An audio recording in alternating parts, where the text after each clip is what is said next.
Tiptoe, tiptoe, tiptoe to the window, by the window, that is where I'll be. Come tiptoe through the tulips with me. Tiptoe from your pillow to the shadow of the willow tree, and tiptoe through the tulips with me.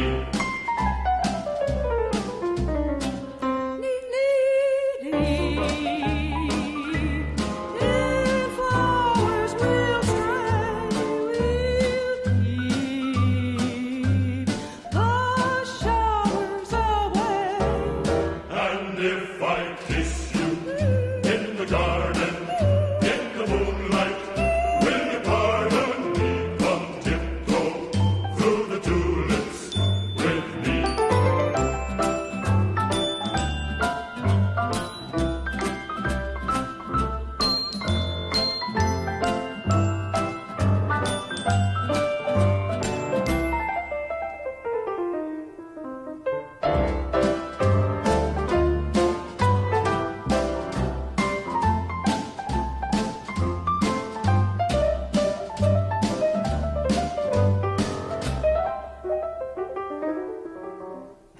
Knee-deep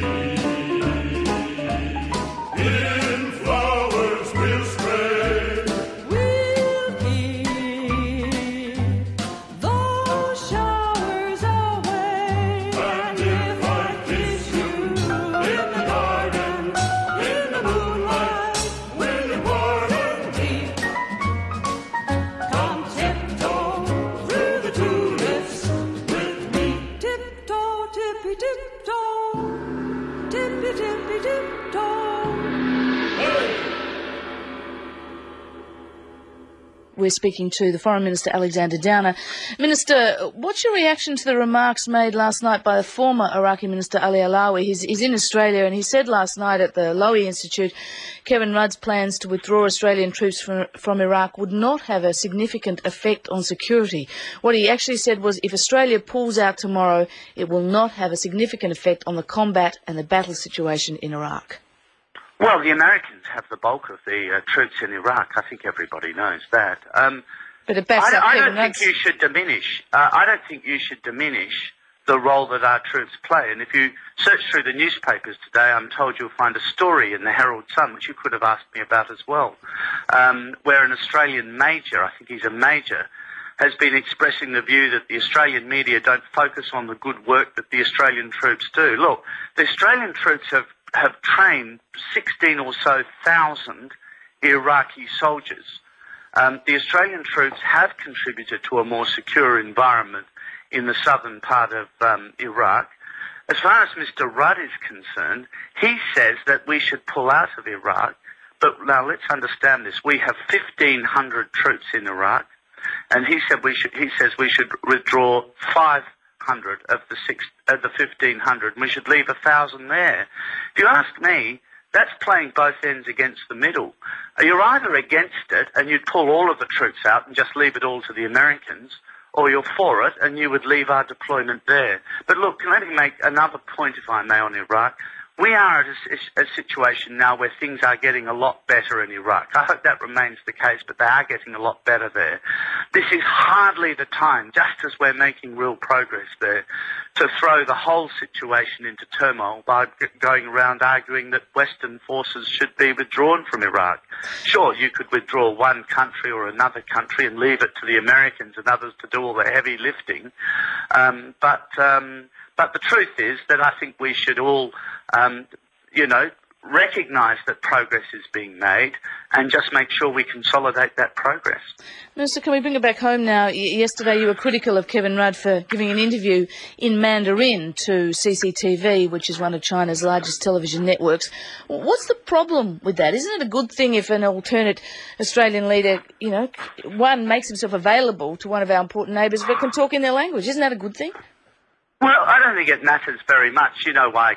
I don't think Kevin Rudd is actually trying to win the votes of people in China, is he? He's trying to demonstrate to you that he can speak Chinese, so you'll ask me questions like that. I mean, this is Well, I just probably Kevin wouldn't Rudd. have asked it if you hadn't accused him of showing off that's yesterday. Right. That's right.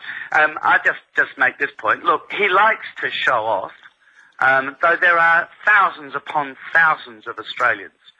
There are tens of thousands of Australians who can speak foreign languages, and most of them don't bother to show off about it. He likes to show off, and you get that a bit amongst certain types of people in life. I'm familiar with those types of people. He likes to show off. But I don't think, realistically, there are a lot of votes in the People's Republic of China for Kevin Rudd to win. There are the people in our embassies and consulates there and a few expatriates, but that's about it. So he should have turned down the offer and concentrated It doesn't here. matter to me. I didn't say he shouldn't do it. He can do what he likes, Kevin Rudd. He can do what he likes. If he wants to speak in Chinese, or he wants to speak in Spanish, or if he wants to advocate whatever he wants to advocate. It's nothing to do with me. It's entirely his business. But, people keep asking me, isn't Kevin, in the media, they keep saying, isn't Kevin Rudd clever because he can speak Chinese? Remember, I'm the foreign minister. I deal with people every day of the week who can speak lots and lots of different languages. He was posted to China. He went on a Chinese language training course.